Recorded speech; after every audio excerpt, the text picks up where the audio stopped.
14 juillet 1789, le peuple gronde. La Bastille est assiégée pour récolter des armes. La tête du gouverneur de la prison est exhibée dans tout Paris sur un pic. Lafayette, qui œuvre pour une monarchie moderne, devient peu à peu une figure de la Révolution avec la Déclaration des droits de l'homme et du citoyen le 26 août. À l'été 1791, devant la déliquescence du pouvoir, Louis XVI refuse d'abdiquer et organise sa fuite avec sa famille vers l'Autriche. Ils seront finalement arrêtés à Varennes.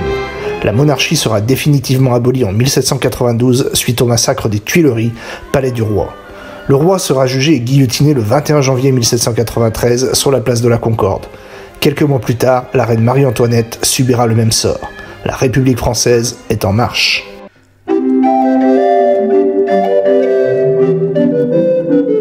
Dans les chemins, la vache poussa des hurlements affreux, tels qu'elle ne les avait jamais fait dans son écurie. En passant devant la croix de Gramozon, ayant entendu mugir un bœuf dans le pré, elle se jeta sur Pigeon, qui faillit en lâcher la corde.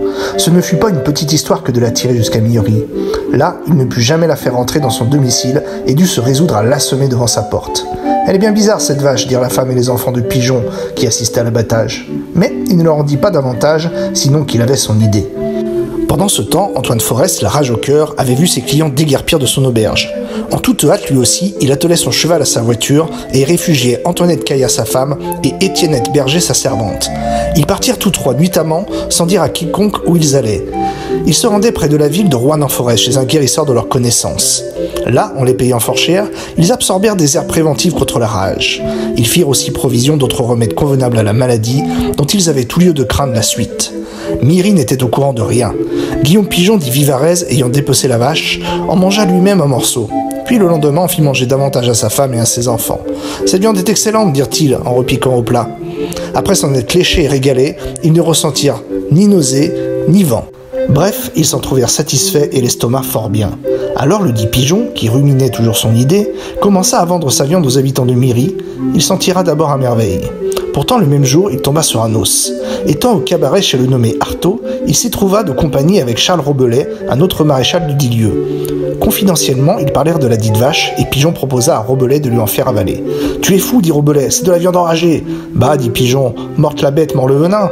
J'en ai mangé le premier et toute ma famille. » Mais Robelet ne voulut point accepter cette proposition. Malgré cela, sur sa croyance que la viande était bonne, Pigeon en vendit au prix fort à toute sa clientèle de Mirery et même ailleurs.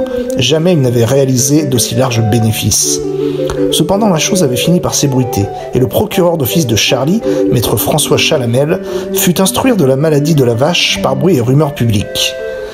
Effrayé des dangers de la rage que pouvaient encourir les populations, il rédigea au lieutenant de juge tout un réquisitoire en plainte contre les auteurs du délit.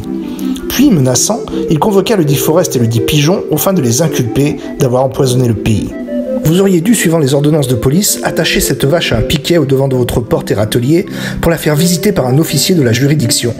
Elle beuglait à incommoder tout le voisinage. Je l'ai fait taire en l'assomant, répondit Pigeon. Vous auriez dû m'en représenter la langue dès le lendemain, comme il est de rigueur. Je l'ai fait cuire moi-même. La dite langue était rose et tendre. Cette vache était atteinte de maladie, ne le saviez-vous point? Je sais qu'elle avait des sueurs et poussait des hurlements, reconnut Forest. Elle était malade de la rage, dit le procureur. Restait à voir, répondit malicieusement Pigeon. Comment restait à voir? Elle était enragée, vous m'entendez bien? Enragée. Le sieur Carteron l'avait dit de façon formelle en la visitant. Ouais, ce n'est point là mon idée. Vous en savez donc plus que le grand guérisseur? Dit le procureur d'office en se mettant en colère et tapant du poing. J'en ai mangé, je ne suis point mort, rétorqua Pigeon, et tous les gens de Mirery l'ont trouvée bonne. Alors pourquoi beuglait-elle? Il faut s'y connaître, dit Pigeon en éclatant de rire. Cette vache n'avait point la rage, elle avait seulement le mal d'amour et envie d'un taureau. Pigeon le filou avait vu juste, la vache était vicieuse et n'avait rien de plus. Pour n'avoir le cœur net, maître Chalamel, l'honorable procureur d'office, bafoué dans cette aventure extravagante, s'en alla conter ses déboires au sieur Jean Tallenne, maître chirurgien et barbier de Charly. Enragé ou pas enragé, dit Tallenne, il n'y avait aucun danger à manger de cette vache. Comme elle avait été débitée publiquement et qu'elle n'avait mordu personne, l'effet de la rage n'aurait pu se communiquer que par la salivation incorporée par la morsure dans le sang. Ne le saviez donc pas? J'ignorais la chose, dit le procureur d'office en se mordant les doigts. Mais il y avait mieux encore. Tallenne révéla à maître Chalamel que le dit Carteron de Chassagny et le dit Pigeon de Mirery avaient été compères dans cette affaire, qu'ils s'étaient accoquinés tous deux pour affoler Forest et démériter la vache, l'autre pour l'acheter ainsi à vil prix.